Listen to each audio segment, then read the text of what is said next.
Hello दोस्तों, स्वागत है आप सभी का एक्सीलेंट गाइड के इस ऑनलाइन प्लेटफॉर्म पे। यहाँ हम SSC GD, SSC MTS, Agniveer, police constable और अन्य एक दिवसीय एग्जाम के लिए जीके जीएस को पढ़ेंगे। दोस्तों, ये हमारी टॉप 30 सीरीज चल रही है जिसमें 30 प्रश्न होंगे और 30 प्रश्न आपके एग्जाम के लिए बहुत महत्वपूर्ण है।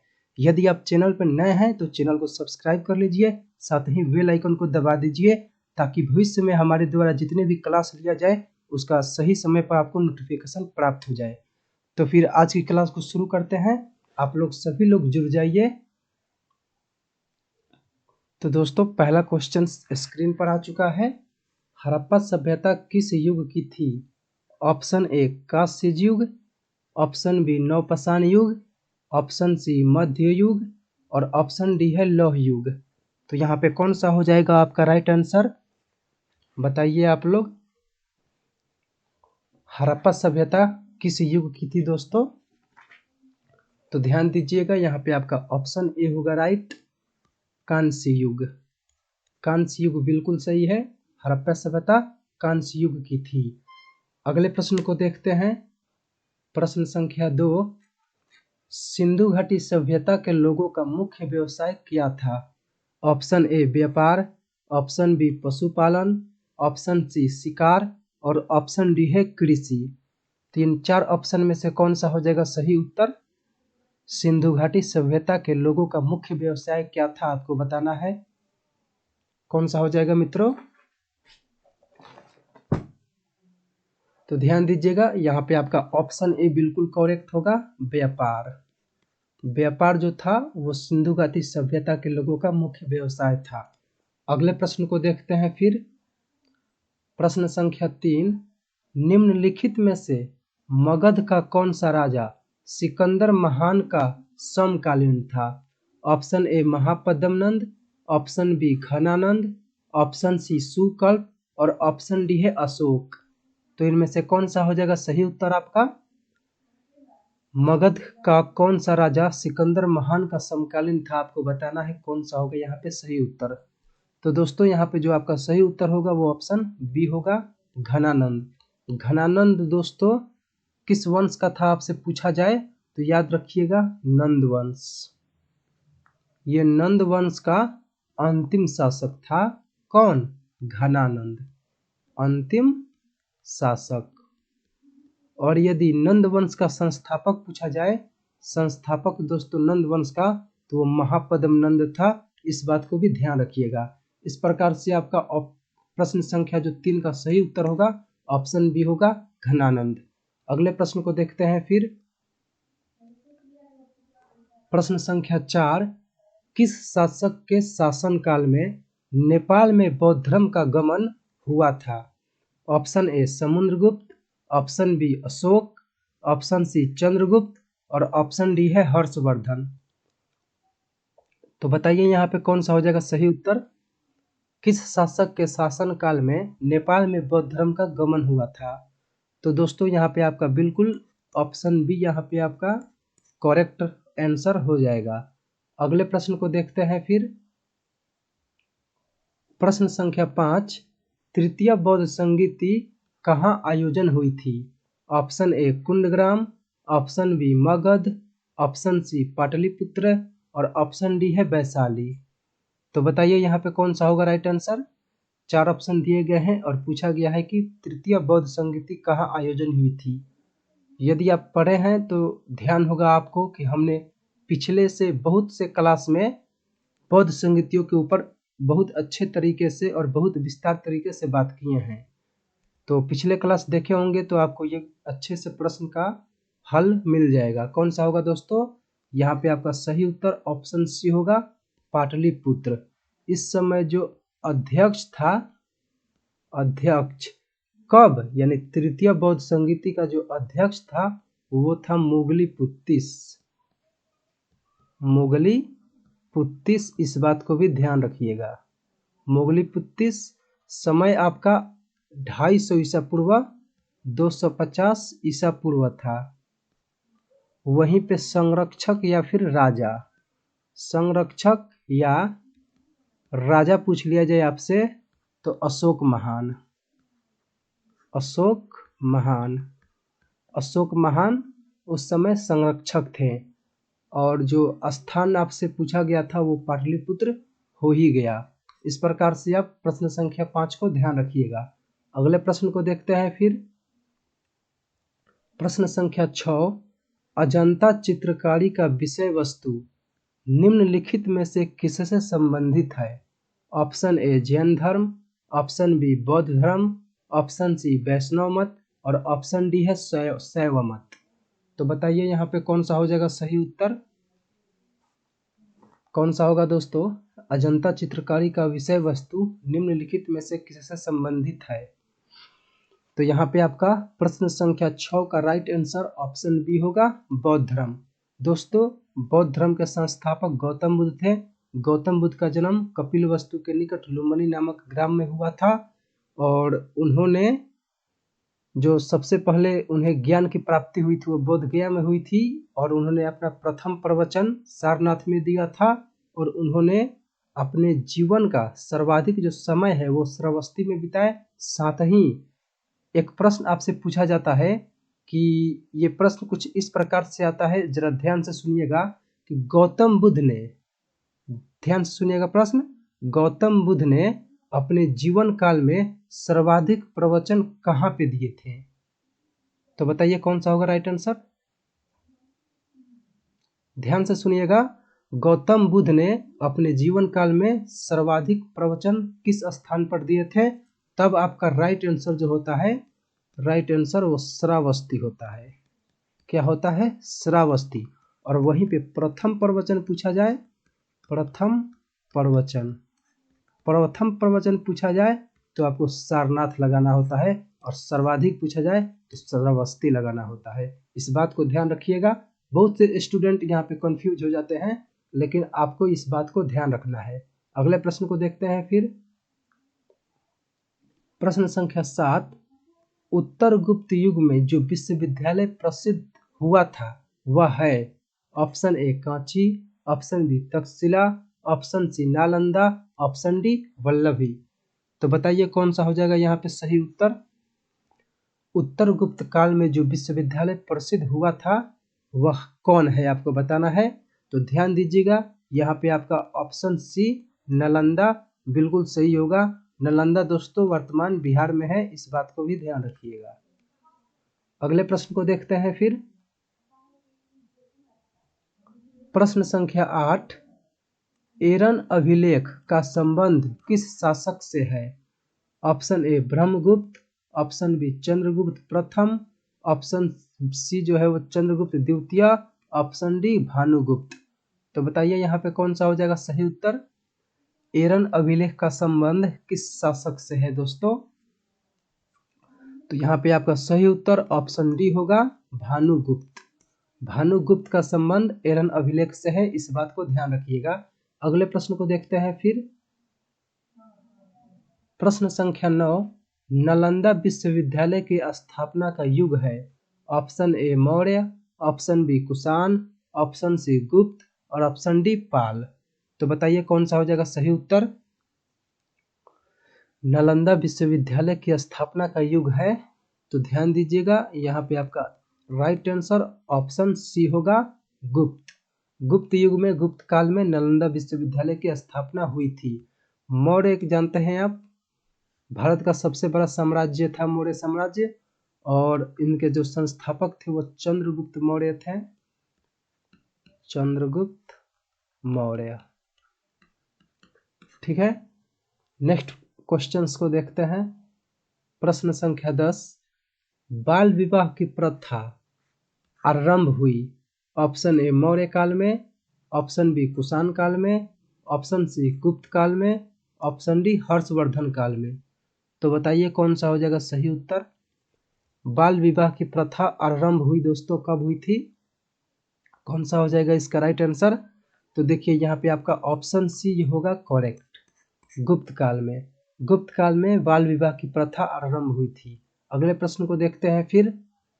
प्रश्न संख्या 11, संत कबीर का जन्म कहाँ हुआ था?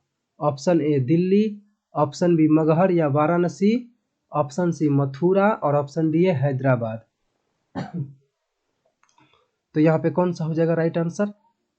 संत कबीर का जन्म कहाँ हुआ था आपको बताना है दोस्तों। तो यहाँ पे ध्यान दीजिएगा, आपका ऑप्शन बी होगा करेक्ट, मगहर वाराणसी। ठीक है, यहाँ तक तो क्लियर हो गया होगा, यहाँ तक कोई परेशानी नहीं।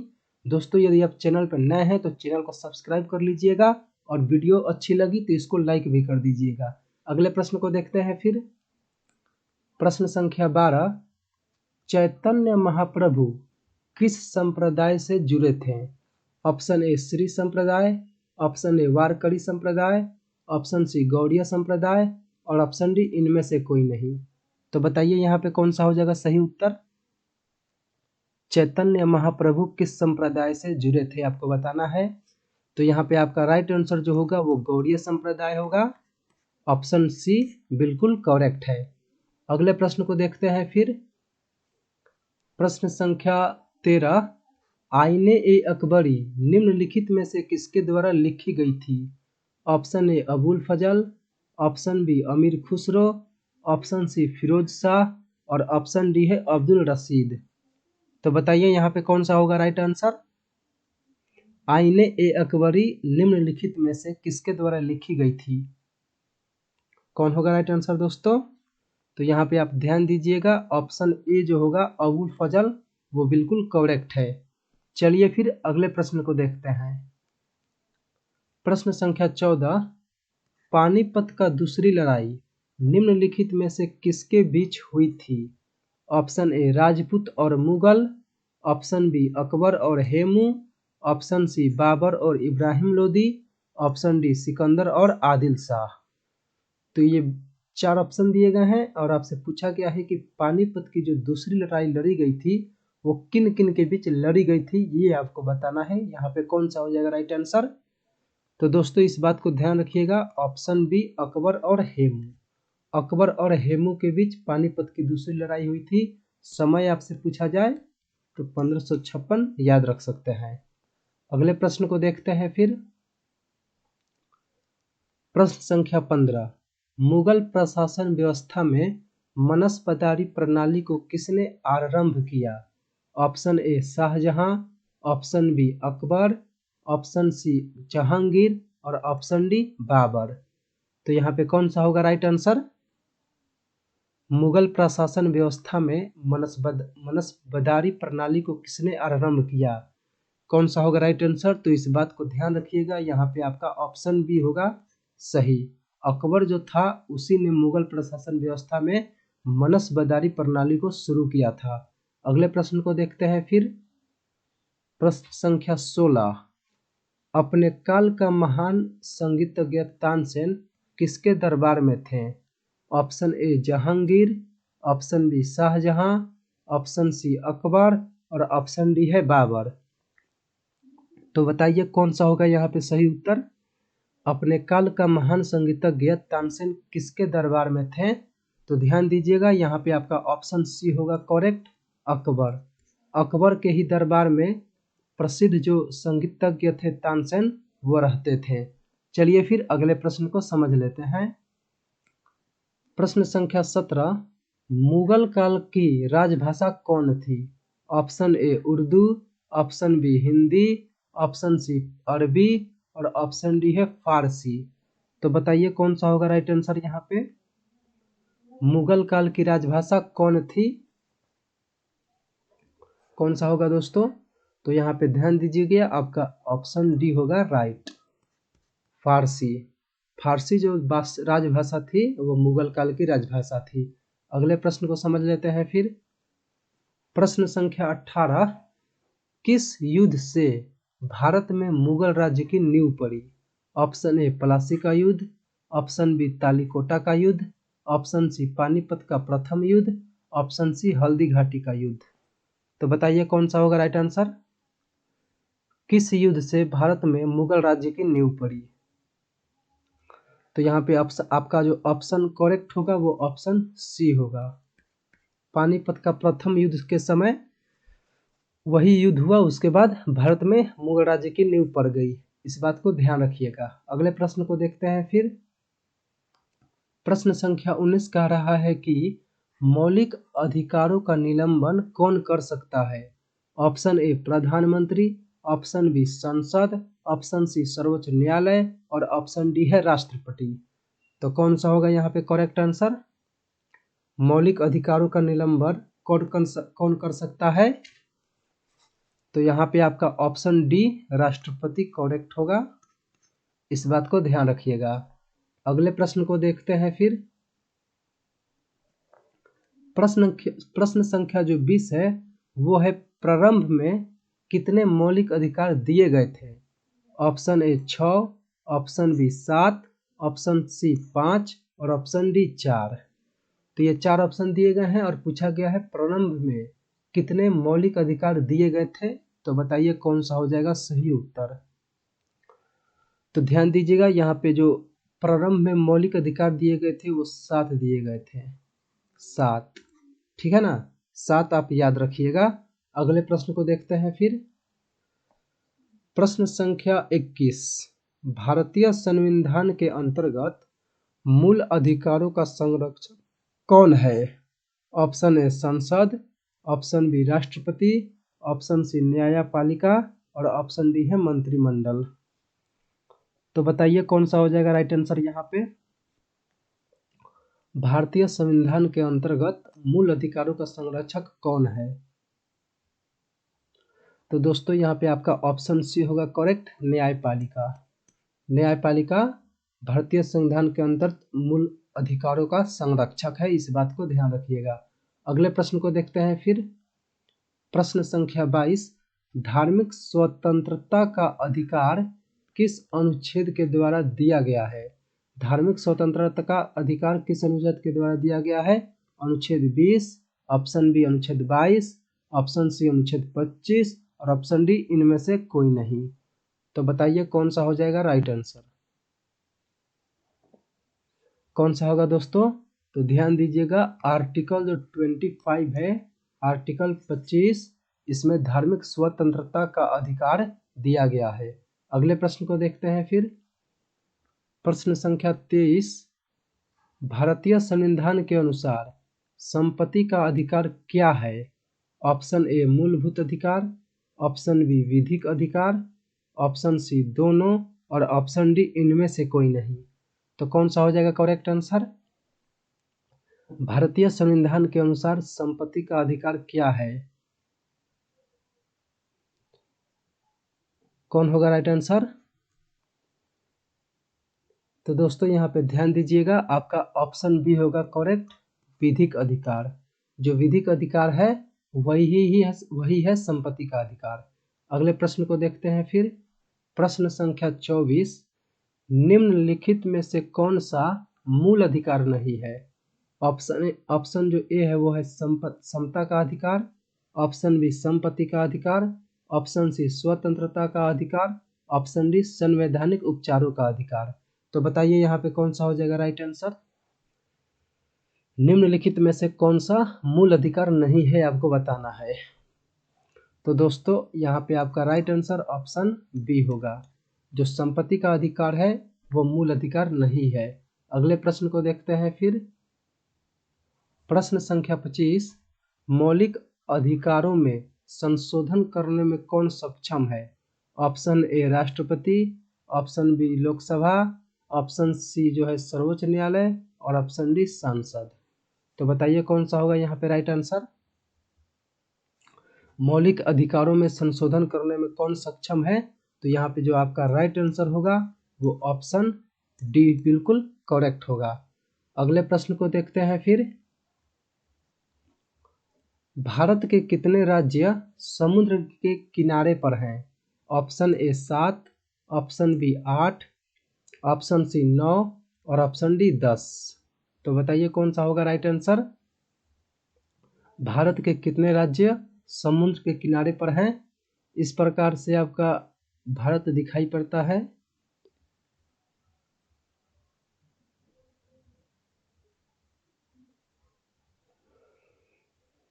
भारत के कितने राज्य समुद्र के किनारे पर है? यहाँ पे आप जानते हैं इस प्रकार अरब सागर है, अरब सागर, इधर हिंद महासागर, इधर बंगाल की खाड़ी।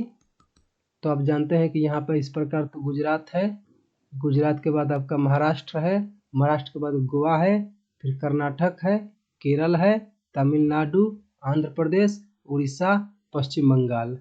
इस प्रकार से आपके टोटल 9 राज्य हो जाते हैं। तो यहाँ पे आपका ऑप्शन सी करेक्ट होगा।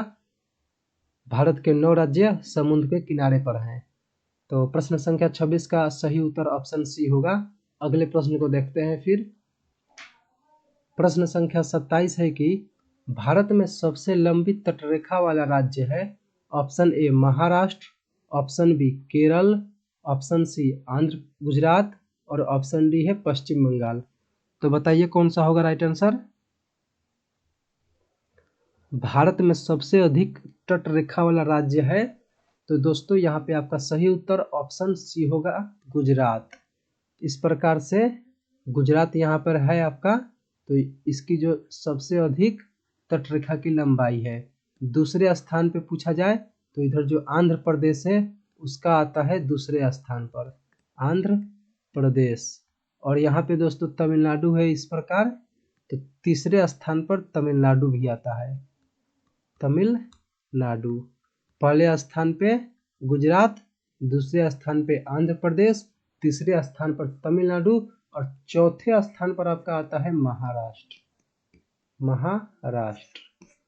तो आपको ये याद रखना है, हमेशा यही पूछा जाता है जो हायर लेवल के एग्जाम बीपीएससी वगैरह यूपीएससी वगैरह में इस प्रकार से प्रश्न पूछे जाते हैं। इसको भी आप ध्यान रख सकते हैं। अगले प्रश्न को देखते हैं फिर। प्रश्न संख्या 28, भारत के दक्षिण में सबसे दूर स्थल कौन है। Option A Cape Comorin, option B point Calimere, option C Indira point और ऑप्शन डी है नारीमन पॉइंट। तो बताइए कौन सा हो जाएगा सही उत्तर। भारत के दक्षिण में सबसे दूर स्थल कौन है, कौन सा होगा इसका राइट आंसर। दोस्तों ये तो आपका भारत का मुख्य भूमि और ये आप जानते हैं अंडमान निकोबार है ये सब। तो यहाँ पे आपका ग्रेट निकोबार है और ग्रेट निकोबार के सबसे अंतिम में जो स्थान है उसको इंदिरा पॉइंट बोलते हैं। क्या बोलते हैं, इंदिरा पॉइंट। तो यही आपका बिल्कुल प्रश्न संख्या 28 का सही उत्तर ऑप्शन सी होगा, इंदिरा पॉइंट। ठीक है ना। अगले प्रश्न को देखते हैं फिर। प्रश्न संख्या 29 है कि भारत और श्रीलंका को अलग करने वाली जल राशि है।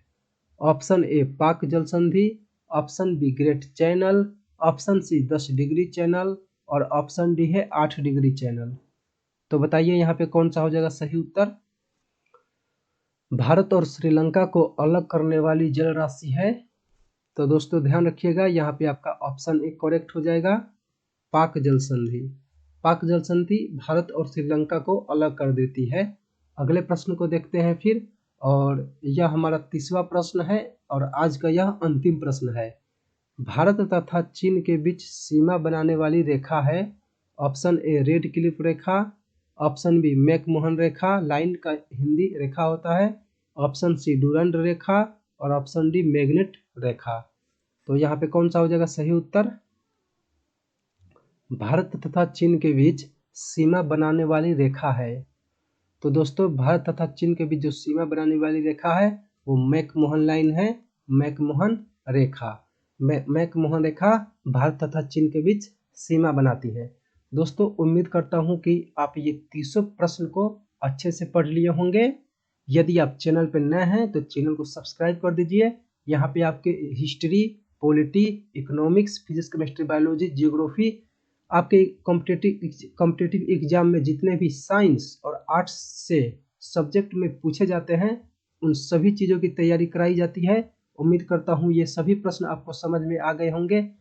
तो फिर यदि आप इसका PDF लेना चाहते हैं तो हमारे टेलीग्राम को ज्वाइन कर लीजिए, साथ ही इंस्टाग्राम पे आप फॉलो कर लीजिए। वहाँ पे करंट अफेयर्स और अन्य प्रकार के अध्ययन सामग्री को डाल दिया जाता है। तो आज की क्लास को यहीं पे समाप्त करते हैं। आप सभी को जुड़ने के लिए धन्यवाद। जय हिंद।